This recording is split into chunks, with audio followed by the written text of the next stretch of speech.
Maravillas de Europa.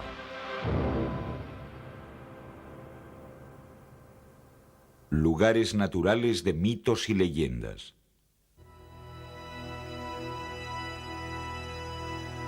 Escucha, Alexis. El mundo es vasto, bello y está lleno de misterios. Sin embargo, pocos hombres lo saben ver. Yo, el poeta Arquíloco, te enseñaré a mirarlo. Así sabrás más tarde quién eres, de dónde vienes y a dónde debes ir. Te desvelaré el secreto más importante del universo. Los dioses a los que rezas cada día no han creado el mundo como sin duda piensas. Es el mundo quien los ha engendrado. En el origen de los tiempos, el universo permanecía sumido en las tinieblas. No había nada. Solo el caos, la noche y la oscuridad infernal, que eran además hermano y hermana. Se llamaban Nix y Erebo.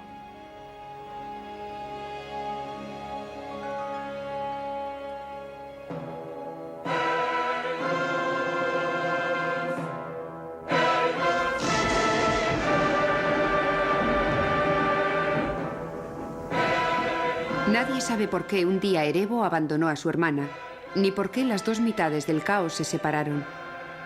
Formaron un huevo inmenso, negro, suspendido sobre el abismo.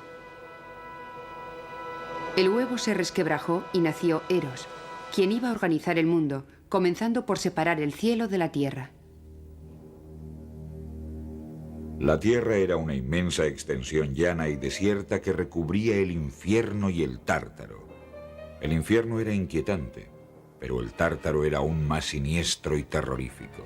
Era la región más profunda del universo. El cielo y la tierra, Urano y Gaia, tuvieron 6 nobles hijos, los titanes. Océano era el más inquieto. Los demás nacieron con un ojo en mitad de la frente. Eran tan feos que su padre les obligó a permanecer eternamente sepultados en el fondo del Tártaro. Su madre quiso liberar a estos pobres cíclopes, desencadenando así una terrible disputa familiar. Esta fabulosa historia tiene una cuna natural, el Mediterráneo y sus costas. La mitología nació de estos paisajes, de estos cielos, de esta tierra a menudo seca y rocosa, pero que conoce la doble felicidad de estar bañada por el sol y por un mar azul.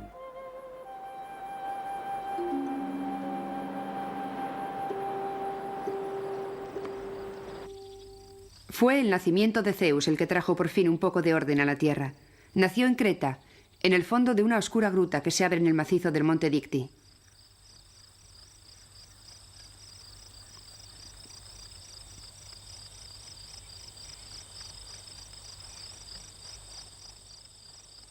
Zeus creció en esta tierra. Aquí se hizo más y más fuerte cada día. Las abejas fabricaban para él una miel incomparable y la cabra Aix lo alimentaba con su leche.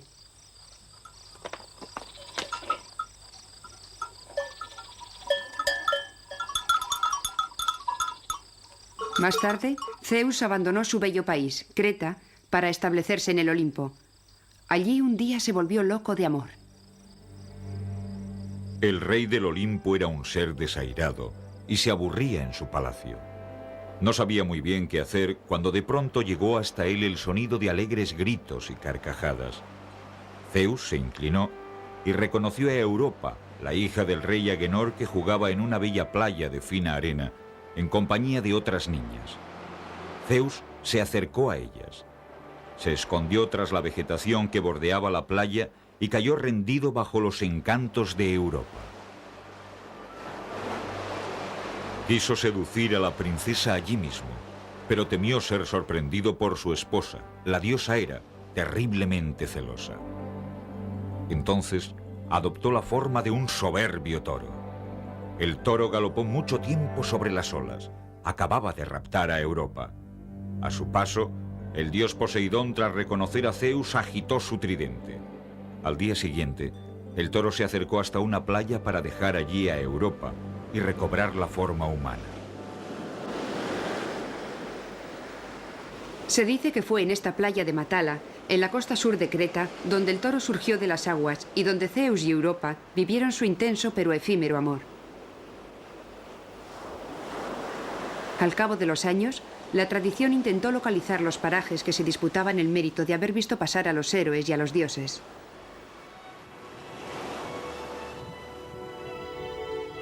Se dice que a Artemisa le gustaba venir a bañarse en las aguas del lago Bulismeni.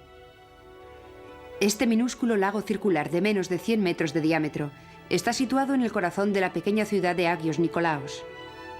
Durante mucho tiempo se dijo que las aguas de este lago sin fondo conducían directamente al infierno. La cruel realidad de las cifras deja en mal lugar a la leyenda. Hubo que aceptar que el fondo del lago se encontraba a 64 metros de profundidad. Obedeciendo a Zeus, Hermes fue a la isla de Calipso. Lo que vio allí le encantó. Aves marinas revoloteaban por todas partes. Sobre las laderas de las colinas crecían hermosas viñas repletas de pesadas uvas y las praderas rebosaban de flores. Calipso, te traigo un mensaje del gran Zeus en persona, le dijo a la ninfa. Un combatiente de Troya se refugia bajo tu techo. Hace 7 años, arrastrado por la tempestad, Ulises arribó a tu isla. Devuélvelo, Calipso, pues los dioses ahora quieren verlo volver. Os reconozco, dioses del Olimpo. Solo vosotros sois capaces de tanta crueldad. Me envidiáis por haberme enamorado de un simple mortal. Sois rigurosos conmigo por querer casarme con él. ¿Quién lo ha salvado? ¿Quién lo ha conservado con vida? Lo rescaté del mar casi muerto y ahora vosotros me lo queréis arrebatar. La ninfa, con el corazón desesperado, sabía bien que debía obedecer. Abandonó su gruta y descendió a la orilla para reunirse con Ulises. Ulises, bien amado, cesa ya de estar triste. Sé lo que desea tu corazón y te dejo libre. Construye una balsa.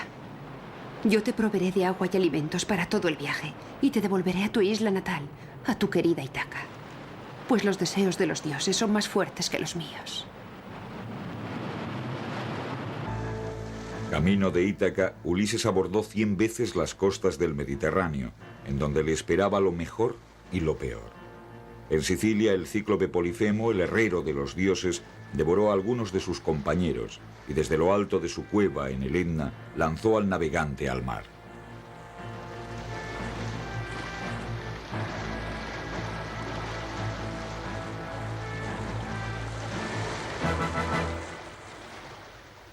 Arrancó entonces una roca de la montaña, la hizo girar sobre su cabeza y la arrojó sobre Ulises y sus compañeros. La roca se estrelló no lejos del timón, pero no consiguió darle. Las olas se elevaron formando una enorme cabilla. El mar se agitó y, por casualidad, envió a su navío a donde estaban los otros 11. Las rocas lanzadas desde lo alto del volcán por Polifemo cayeron sobre Achitresa, a algunas decenas de metros de la orilla. Eso es al menos lo que dicen allí.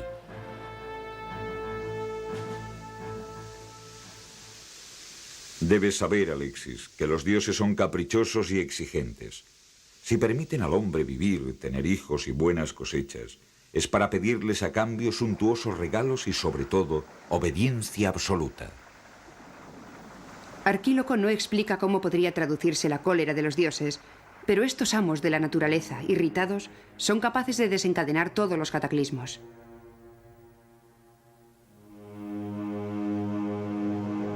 Minos consiguió reunir bajo su poder más de 100 ciudades cretenses. Instalado en Nosos, reinaba tanto en el interior como en el exterior de la isla. Gracias a una importante flota pudo mantener fuera de sus fronteras a los piratas de los mares y a los pueblos bárbaros. Hizo construir ciudades nuevas en las islas y tierras de los alrededores y las embelleció. Así, nació en Creta una de las civilizaciones más brillantes que el mundo haya conocido jamás.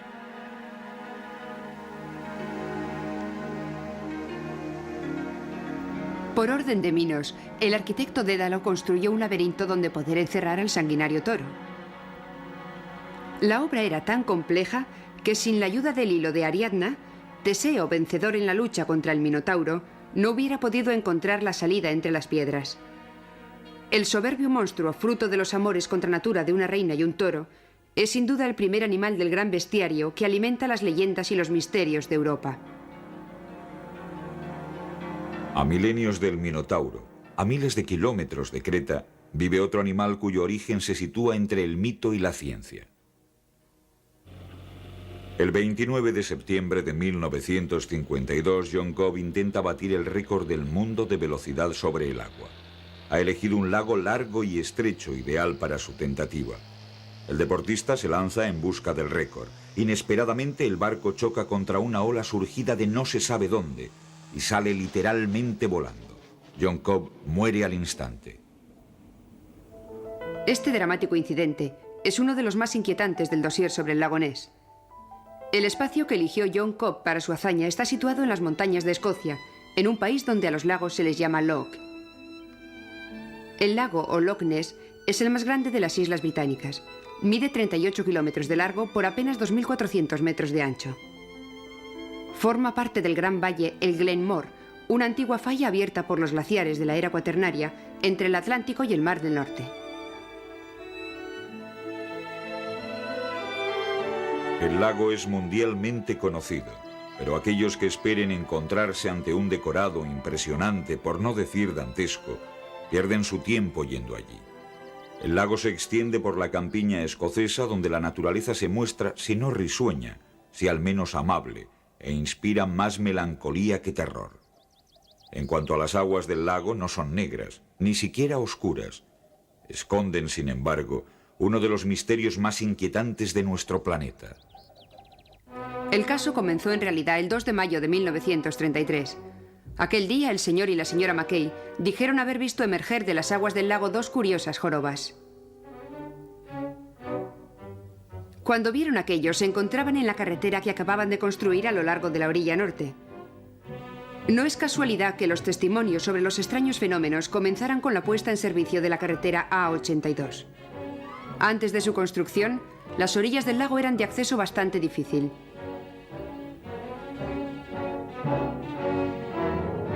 Después de que el periódico local recogiera los testimonios de los Mackay, los paseantes se precipitaron hacia sus orillas, ya que existen en las antiguas crónicas escocesas numerosas aventuras de un monstruo que habitaba en las aguas del lago.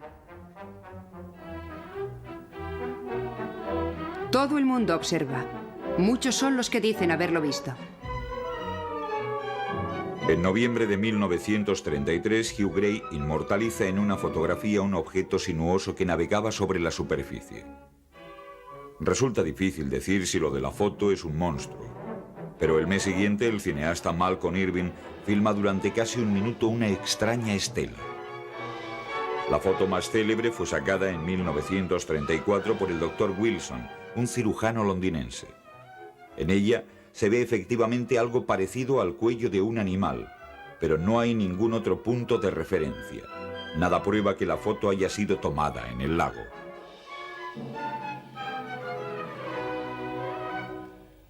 Sin embargo, con el transcurso de los años, los testimonios se han ido acumulando. La mayor parte son sobrios y creíbles. Parece que algo podría haber en las aguas del lago. Algunas observaciones, ciertas descripciones, resultaban tan fantásticas que los escépticos se regocijaban con ellas. El whisky, que tan bien se elabora en las inmediaciones del lago, tendría la virtud de transformar en monstruo todo lo que flota sobre la superficie del agua.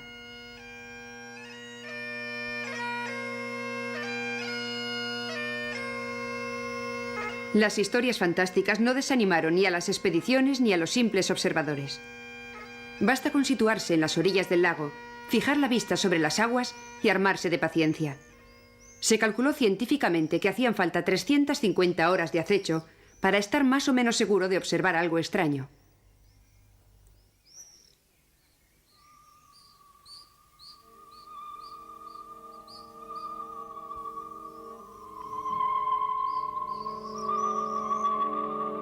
Los especialistas saben cuáles son los mejores rincones de observación.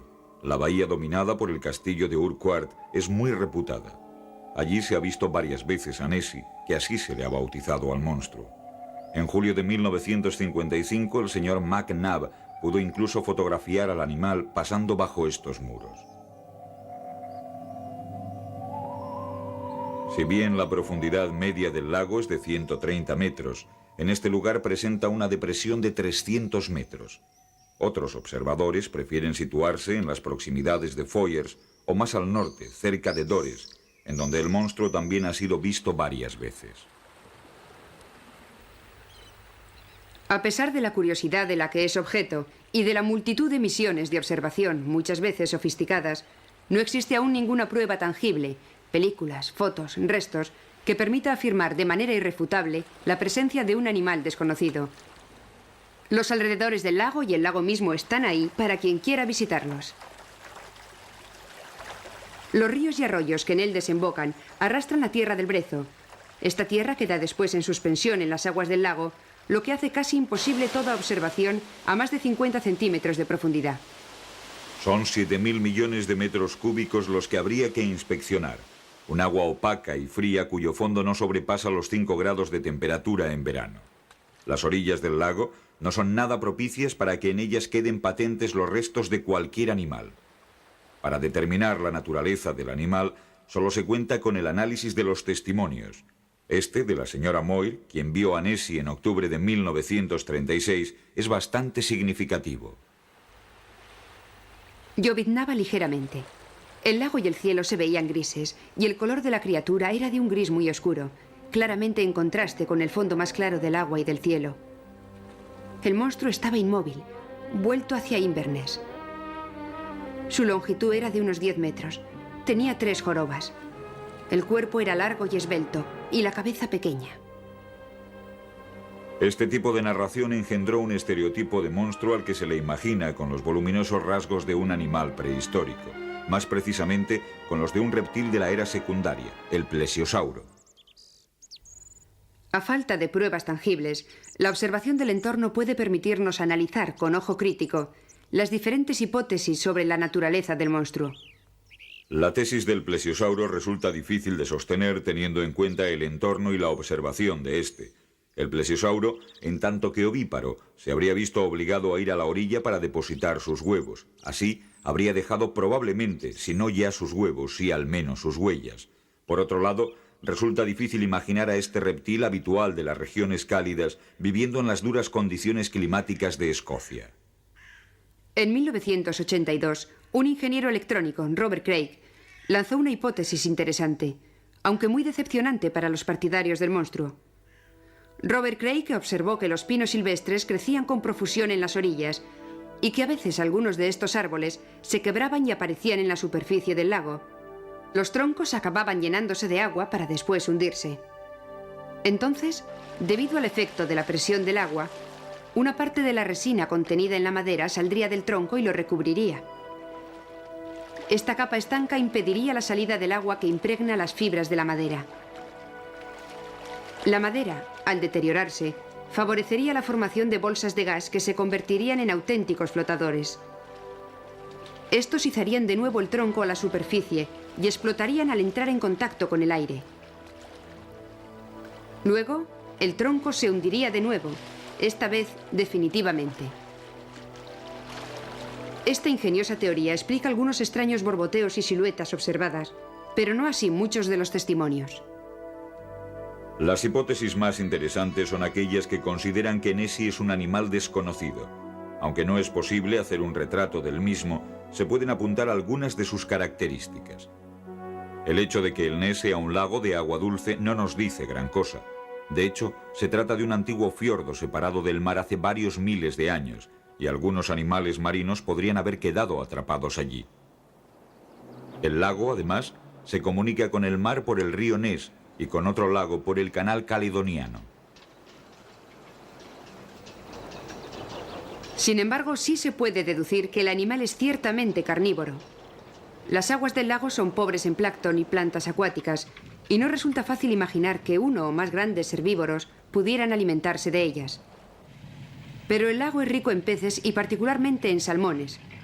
Como el peso medio de un salmón es de 10 libras y su población estimada de 13 millones, el científico francés Jean-Jacques Barloy calculó en 65.000 toneladas la biomasa disponible, suficientes para alimentar a 150 monstruos de 1.200 kilos.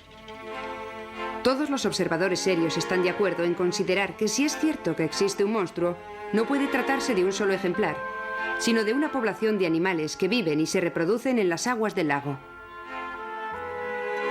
Como no se puede dar una idea más precisa de sus ocupantes, el lago es un formidable estímulo para la imaginación. Cada cual ve el animal a su manera. La mayor parte de las veces se le concibe pacífico y extraño, una especie de dragón moderno, un amable monstruo de leyendas actuales.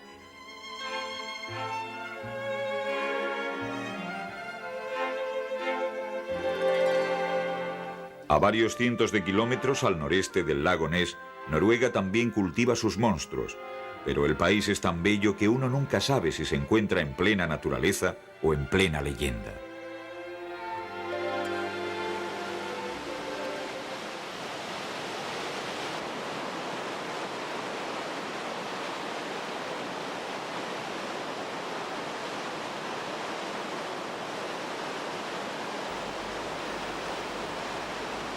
Esta carretera que serpentea asombrosamente por la ladera de la montaña se llama Trollstigen.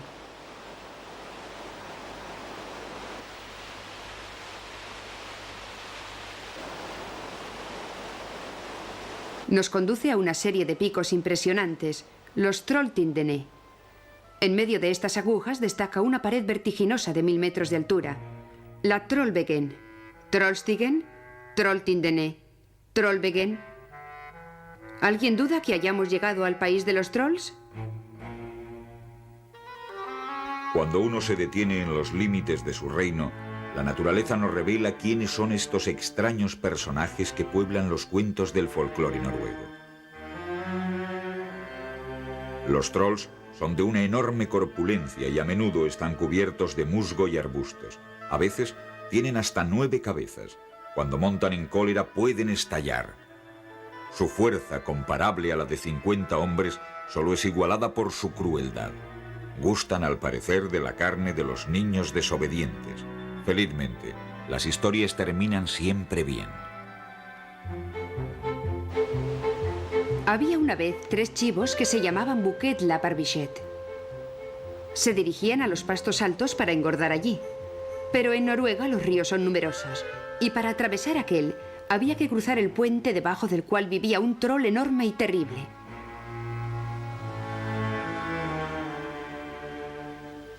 El más joven de los Bouquet la Barbichette se aventuró primero. «Trota, trota, trota», dijo el puente. «¿Quién trota sobre mi puente?», preguntó el troll. «Soy yo, el más pequeño de los Bouquet la Barbichette. Me dirijo hacia los pastos altos». «Te voy a devorar», replicó el troll. «No, soy muy pequeño. Espera que pase el mediano de los Bouquet la Barbichette. Es mayor que yo». Poco después, el mediano de los Bouquet la Barbichette, cuando cruzaba el puente, logró a su vez convencer al troll para que esperara a su hermano mayor. Por fin, apareció el mayor de los Bouquet la Barbichette. «Pum, pum, pum», dijo el puente. El chivo era tan fuerte que hacía resonar el puente ruidosamente. «¿Quién camina tan pesadamente sobre mi puente?», gritó el troll. «Soy yo, el mayor de los Bouquet la Barbichette. Voy a devorarte. Atrévete. Mis 2 venablos te reventarán los ojos y mis pezuñas te machacarán los huesos». Embistió al troll, lo empujó y le hizo caer sobre el salto de agua. El mayor de los Bouquet la Barbichette se unió a sus 2 hermanos en los pastos altos y los 3 chivos vivieron a cuerpo de rey. La naturaleza en Noruega puede inspirar los monstruos más malvados y más feos, pero nadie los teme verdaderamente. Así de tranquilizadoras son la frescura y la luminosidad de sus paisajes. En otros países de Europa, la montaña y el bosque son sin duda igual de bellos, pero oscuros y severos. Así, las historias que allí se cuentan son de auténtica pesadilla. La belleza del paisaje me hizo olvidar mis angustias. Delante de nosotros se extendían bosques con algunas colinas escarpadas aquí y allá, en la cima de las cuales aparecían unos árboles o alguna granja. Rodeando o remontando las colinas, la carretera se perdía por los meandros de verde hierba. Uno se encontraba como encerrado por las dos lindes de los bosques de pinos. Más allá de las colinas se alzaban otros bosques y los grandes picos de los Cárpatos. Estas líneas han sido extraídas del diario de Jonathan Harker y descubren el decorado de una obra de la que Oscar Wilde dijo: es quizá la novela más hermosa de todos los tiempos.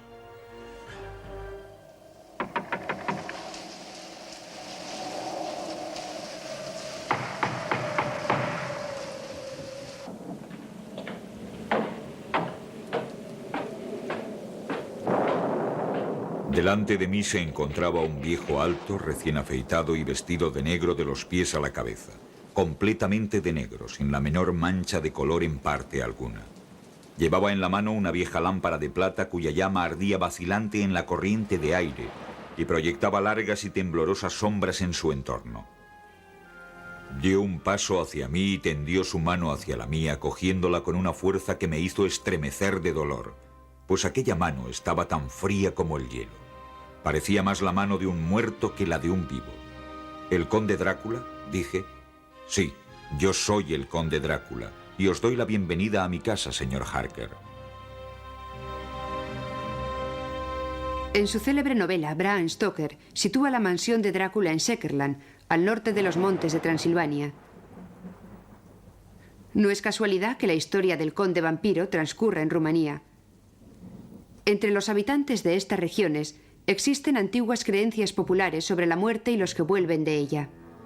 Aquí se les llama Strigoi, Nosferat, Moroyu, Muroni. Cada uno tiene sus características y poderes maléficos particulares. Se desconfía de los sapos encontrados en los caminos, pues se dice que los Muronis se reencarnan a menudo bajo estas formas. Ciertos espíritus son fáciles de conquistar. Para granjearse la simpatía de los Staffi, que son muy golosos, basta con depositar víveres y bebidas sobre las tumbas los sábados, que es el día de la purificación. Con los Nosferat es más difícil y se aconseja hacer uso de grandes remedios: arrancar el corazón del cadáver, quemarlo y dispersar las cenizas sobre la tumba. Cuando llega la noche, más vale desconfiar de los Prikolich. Estos primos de los duendes matan animales domésticos y chupan su sangre, lo que les permite conservar su tez fresca y bermeja. De las altas y oscuras ventanas no salía ningún rayo de luz. Las viejas almenas se recortaban en el cielo donde la luna, en aquel momento, se asomaba entre las nubes.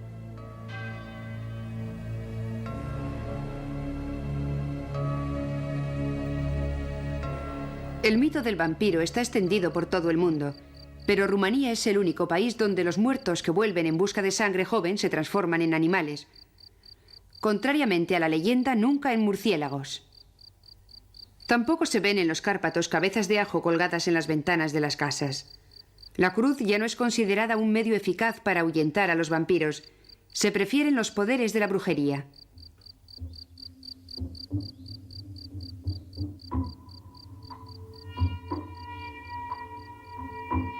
A finales del siglo pasado, había aún aquí, en cada pueblo, una bruja capaz de hacer frente a estas criaturas maléficas.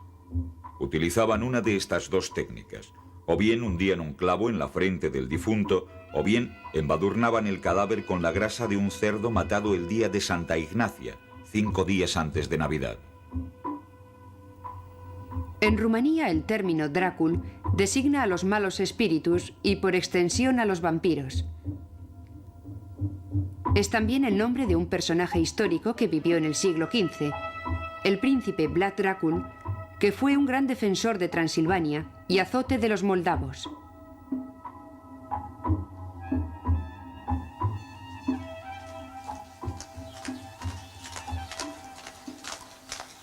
Vlad, el hijo del difunto príncipe Mircea, amante de Cristo y autócrata, soberano dominador, dueño de todos los países y regiones más allá de las montañas.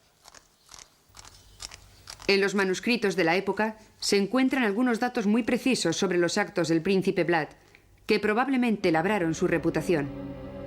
La ciudad de Sigisoara, en la región de Bístrita, en el corazón de los Cárpatos, tiembla aún por sus tristes hazañas. Hacía enterrar a sus enemigos hasta el ombligo. Después ordenaba que tirasen de ellos. Hacía atravesar a la gente, y si se movían demasiado les empalaba también las manos para impedir que gesticularan. También coció vivo a un gitano que había robado y obligó a comérselo a su familia que había ido a reclamarlo. En San Barthélemy ordenó matar a 30.000 hombres. En Eschilta, en 1462, a otros 25.000.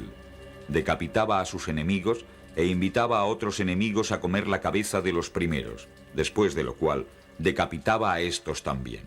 Se vanagloriaba de haber matado él mismo a 23.783 personas en las riberas del Danubio. En rumano, drag significa demonio. El terror que Vlad hacía reinar en su país es probablemente el origen de su reputación como vampiro de Valaquia. Pero ahí acaba toda posible comparación con la leyenda que habla del muerto que vuelve sediento de sangre. Que por las noches el príncipe Vlad se dedicara a sangrientas prácticas en su castillo de Bran no era sino la perversa locura de un simple mortal. En los Cárpatos, en los tiempos de Vlad Dracul, se temía el anochecer. Es por la noche cuando salen los monstruos y actúan los espíritus malignos. Cuando el sol se pone, la naturaleza ofrece todos los misterios, se presta a las historias más hermosas.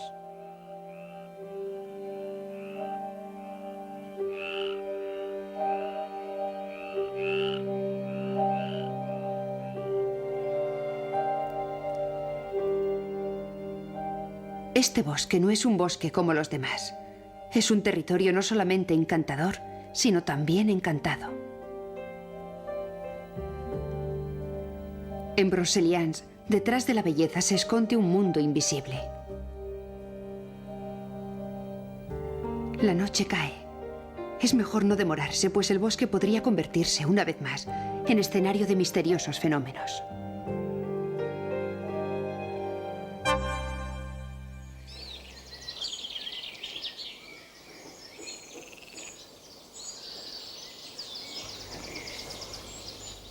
Hace mucho tiempo, en el corazón de este bosque, habitaba una niña muy pura. Había perdido a sus padres y vivía sola, entre los árboles y las plantas.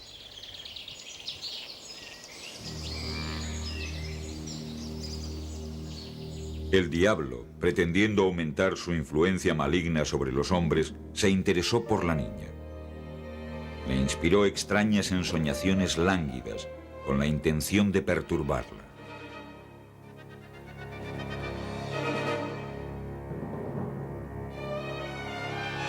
La niña le habló de ello a su confesor, el cual le aconsejó que siempre tuviera una luz cerca de su cama. Una noche que se olvidó de encenderla, el diablo, aprovechando la oscuridad, adoptó forma humana, entró en su casa y mientras dormía, mantuvo contacto carnal con ella.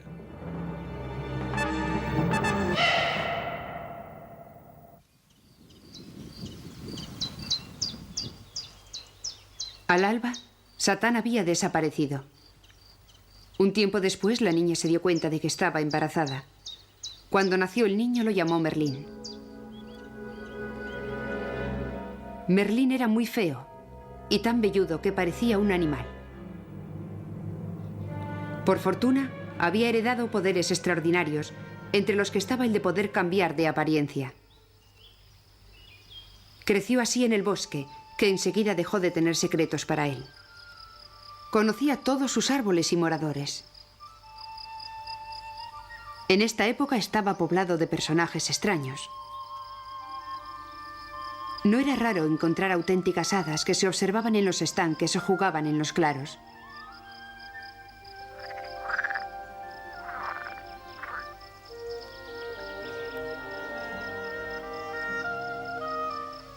Merlín se unía de buena gana a ellas para intercambiar trucos.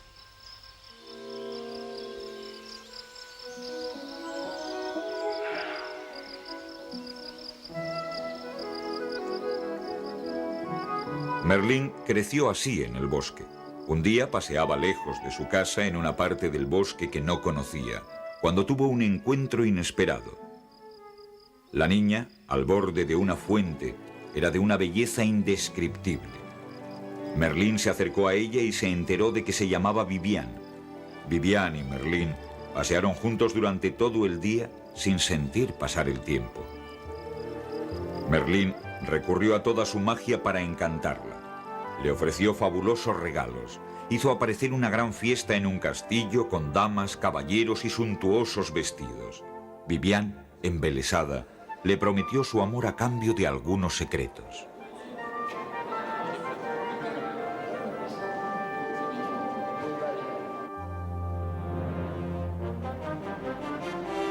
Pero Merlín tenía otras preocupaciones. Debía ir frecuentemente a Inglaterra para apoyar al rey Arturo, pues ciertos varones no reconocían a éste la legitimidad de su corona. Sin embargo, solo el joven rey había sido capaz de extraer la espada Excalibur del yunque donde había sido clavada.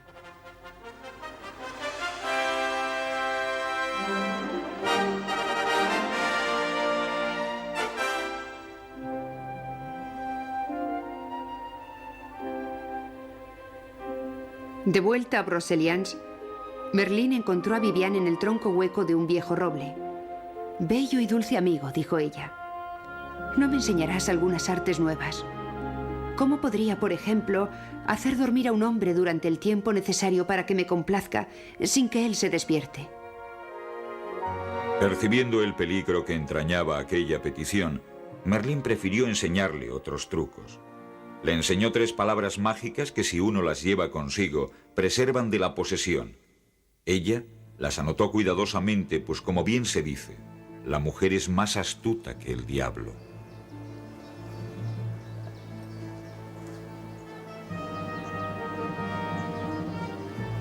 Tras su victoria sobre los sajones, los caballeros del rey Arturo se encontraron sin objetivos a cumplir.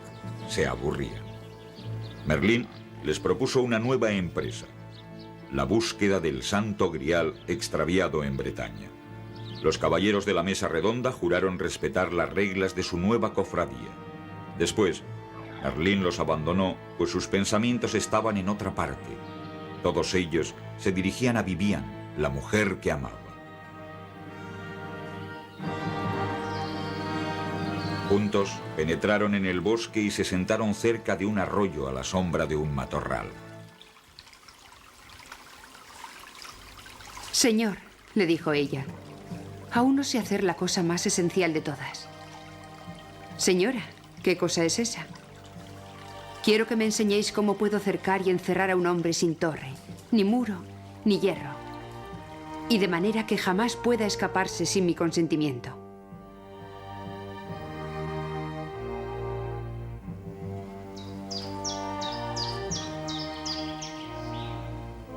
Mucho más tarde, Arturo, inquieto ante la ausencia de noticias de Merlín, envió a su sobrino Gawain en su busca. Este, pasando por Broceliande, vio frente a él una especie de vapor translúcido y oyó la voz de Merlín que le decía: Mientras dormía al pie de un matorral, Viviane hizo un círculo con su camisola alrededor del mismo y 9 veces comenzó el encantamiento.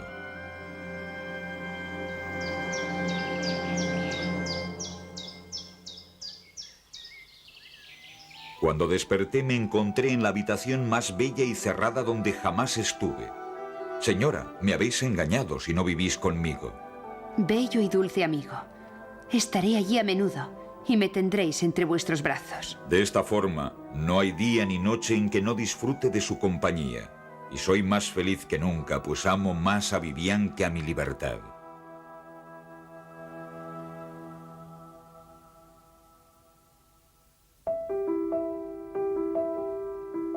Por aburrida que pueda parecer la suerte de Merlín, no es nada comparada con la que les esperará, algunos siglos después, a Jeanne, Marie o Gabrielle, niñas de Gévaudan.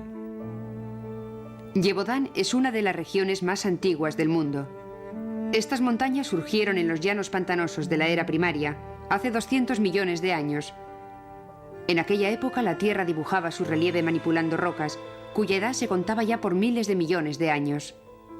Barbechos, aguas claras, bosques frondosos, mesetas áridas. Nada o casi nada ha cambiado desde hace siglos en este entorno salvaje. Gévaudan permanece igual que hace 200 años, cuando conoció sus 1000 días de sangre. La bestia surgió por primera vez en un prado un día de junio de 1764, a comienzos del verano. Cuando la bestia desapareció no quedaba nada o casi nada del cuerpo de Jean Boulet, de 14 años. Había sido devorada. La pequeña pastora fue enterrada sin recibir sacramento, pues entre los carneros no se encontraron más que algunos restos informes.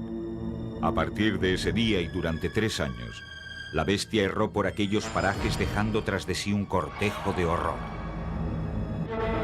8 de agosto de 1764. Parroquia de Pilorén. 15 años, sexo femenino, devorada. Finales de agosto de 1764. Pueblo de Chêlars-le-Bec. Niño devorado. 1 de septiembre de 1764. Pueblo de Choderac. 15 años, sexo masculino, devorado. 6 de septiembre de 1764. Pueblo de Stretz. 36 años, sexo femenino, degollada. Parcialmente devorada.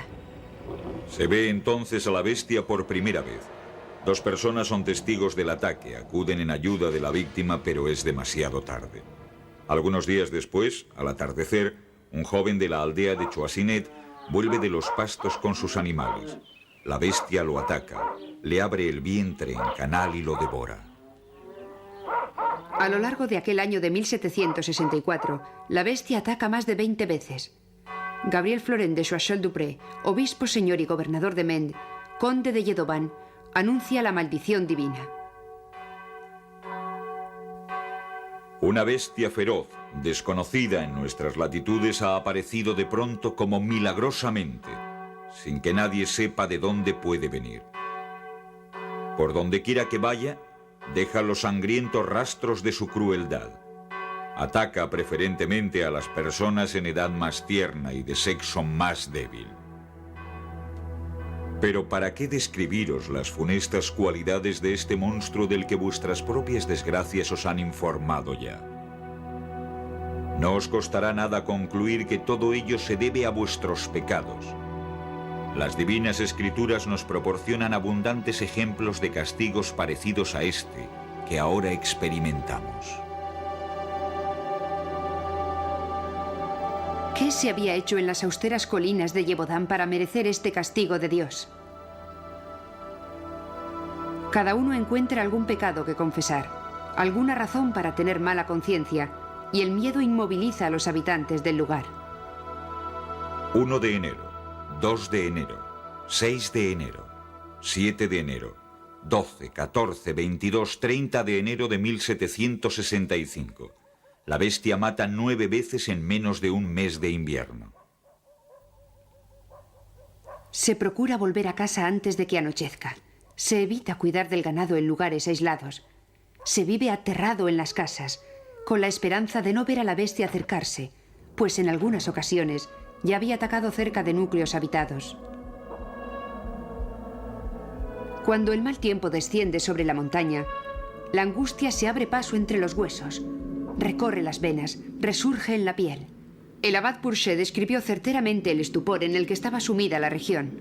La desolación era extrema. Ya no se encontraban pastores que guardaran los rebaños. Las gentes del campo no se atrevían a salir a no ser que fueran armados y en grupo. Nadie se atrevía a ir a las ferias y a los mercados. No es posible imaginar de qué manera el espanto perjudicó al comercio y al trabajo agrícola. Algunos dicen haber visto a la bestia. Algunos han escapado de ella. Otros incluso la han combatido. Se dice que tiene la talla de un ternero de 1 año, la cabeza de un perro lebrel, el pelo rojizo y una raya negra sobre el dorso. Algunos la han visto andar sobre 2 patas. Otros dicen que se parece a un perro, pero también en ciertas partes a un enorme lobo.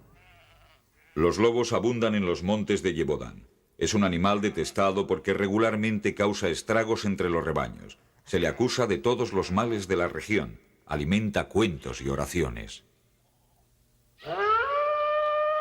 Padre nuestro, malvado lobo venido del infierno, enviado por Lucifer, te matarán con el acero. Lobo maligno, no me esperes y sigue tu camino.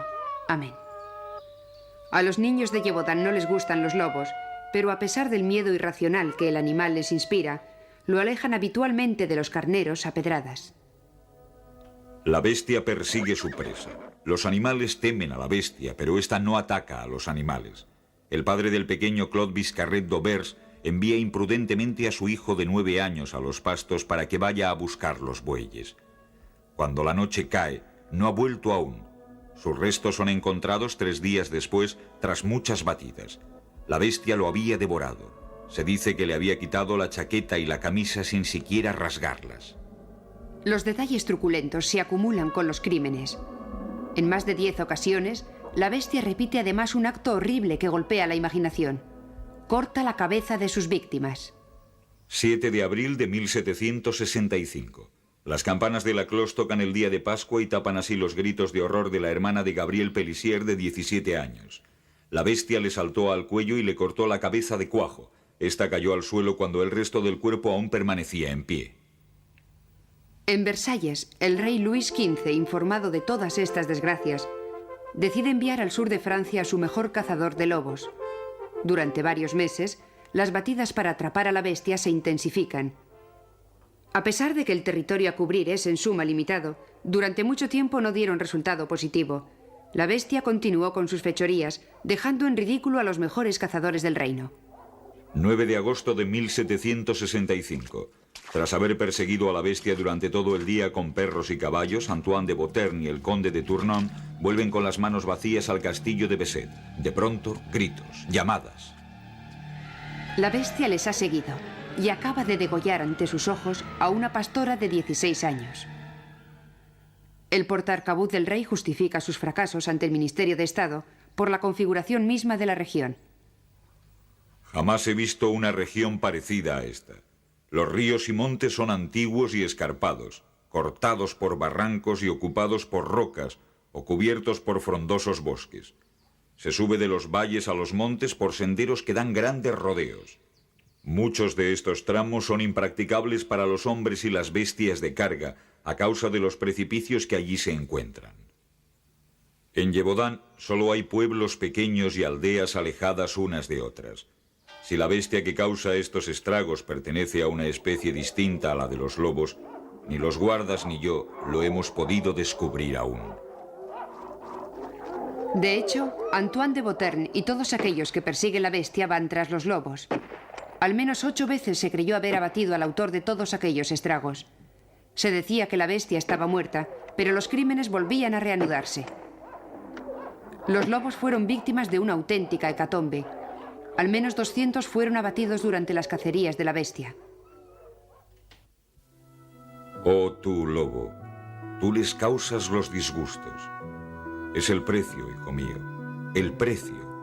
Los dioses gustan de echar la culpa a aquellos que están más alto.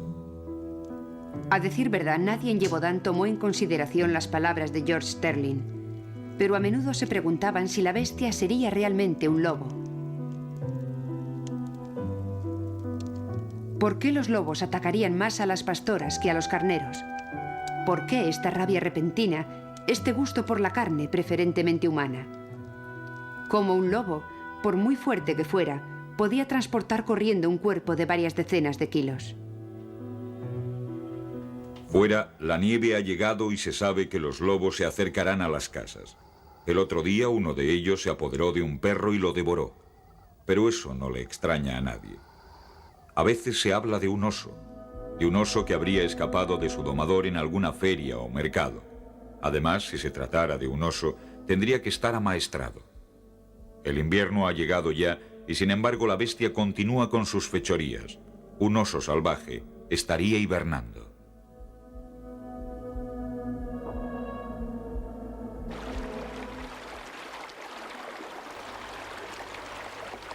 La bestia se desplaza. Los crímenes se producen a menudo a pocas leguas de la abadía de Mercoeur. Se dice que allí se oculta un hombre. Se hace llamar Messire. Se trata de un antiguo favorito del rey, expulsado de Versalles por su comportamiento perverso.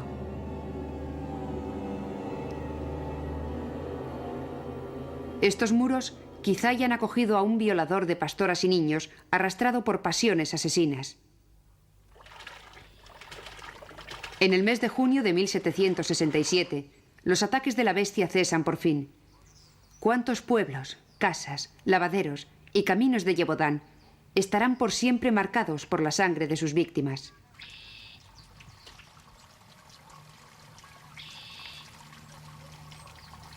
Se contaron 100 muertes y más de 160 ataques. Algunos se produjeron sobre un puente, en un camino, al borde de una carretera, en la soledad de un bosque o en un pastizal.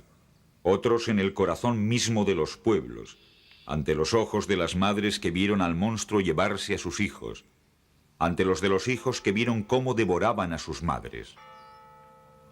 Cuando se localizó a la bestia fue conducida hacia los cazadores. Jean Chastel la esperaba en la Sagne-d'Aubert. Leía en su libro las letanías de la Virgen. La vio venir. Vio perfectamente que se trataba de la bestia. Pero por un sentimiento de confianza hacia Nuestra Señora, quiso acabar primero sus oraciones. Después cerró el libro, lo introdujo en el bolsillo, plegó los anteojos y cogió su fusil. Rodilla en tierra, lo apoyó sobre el hombro, apuntó, disparó y la bestia fue abatida. Aquel día los crímenes cesaron. La muerte de la bestia se asemeja a un rito. Es la imagen de esta tragedia en la que la leyenda se mezcla con la historia. ¿Qué importa la naturaleza de la bestia?